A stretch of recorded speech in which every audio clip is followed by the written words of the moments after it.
UFC 217 was a mega night for the promotion. It was their second trip to Madison Square Garden after the first one went down at UFC 205 a year earlier. The event would sell almost 900k pay-per-view buys and was an overall financial success, but let's see how the card actually was. A young Curtis Blades would beat up the 112-year-old nutty Russian Alexei Oleinik on the early prelims. Then to kick off the main prelims, Rude Boy Brown beat the piss out of Mickey Gall and got a nice UD win. Great stuff. Corey Anderson was showed that he was right, there are levels for this game, and on this particular night his levels on the fucking floor after being knocked out by OSP. Then on to the heavyweights, where Walt Harris completely Piotr Jan Mark Godbeer and got disqualified for an illegal head kick. What a donut. The bout between James Vick and Joe Duffy ended with a vicious second round KO, but you'll be surprised to hear that for fucking once it wasn't even James Vick that ended up in a heap on the floor. He put Duffy away. Nice knockout as well. The main card would open up with an undefeated rising contender smashing through the middleweight division in Paulo Costa fighting a fat, old and post-USADA Johnny Hendricks. I'll give you £5 if you guess how this one turned out, bloody hell. The last of the non-title fights on UFC 217's card was a welterweight matchup between Wonderboy Thompson and Gamebred Masvidal. The fight was a bit, it was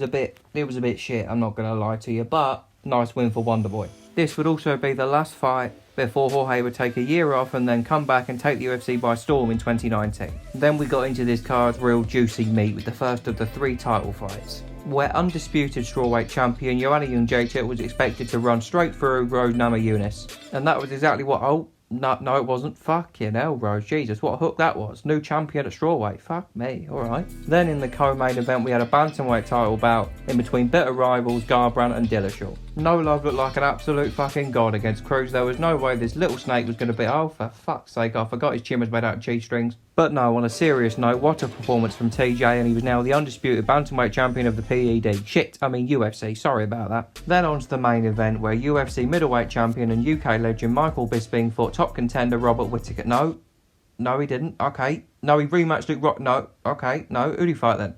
A returning GSP.